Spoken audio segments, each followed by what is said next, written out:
Back now for chapter 3 of the book of Romans, starting now. What advantage then hath the Jew?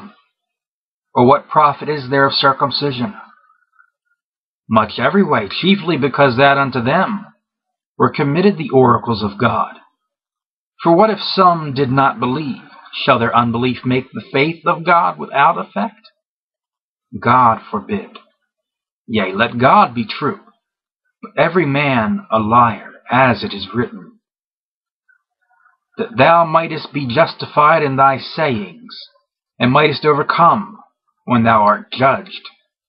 But if our unrighteousness commend the righteousness of God, what shall we say? Is God unrighteous, who taketh vengeance? I speak as a man. God forbid. For then how shall God judge the world? For if the truth of God hath more bounded through my lie unto his glory, why yet am I also judged as a sinner?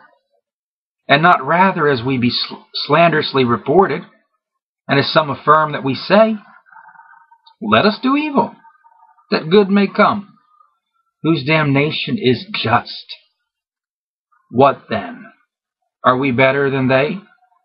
No, in no wise.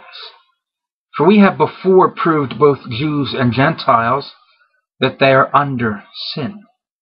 As it is written, there is none righteous, no, not one. There is none that understandeth. There is none that seeketh after God. They are all gone out of the way. They are together become unprofitable. There is none that doeth good, no, not one. Their throat is an open sepulchre. With their tongues they have used deceit. The poison of asps is under their lips, whose mouth is full of cursing and bitterness. Their feet are swift to shed blood. Destruction and misery are in their ways, and the way of peace have they not known.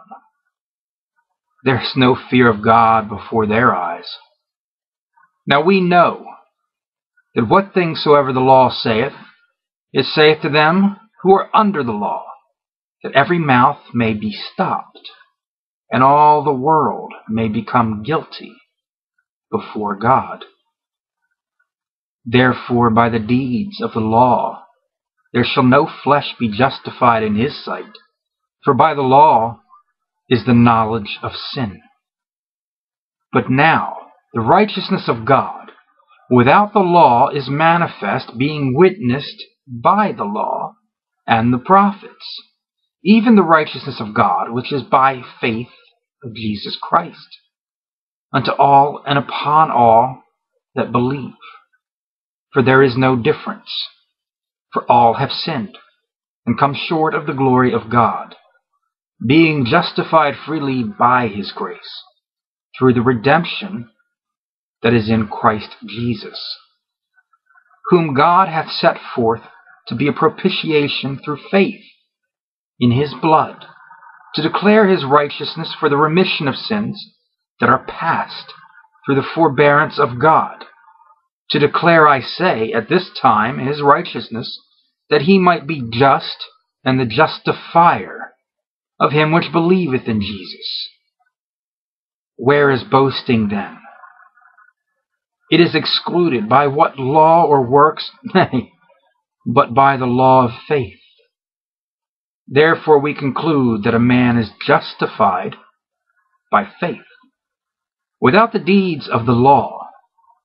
Is he the God of the Jews only? Is he not also of the Gentiles?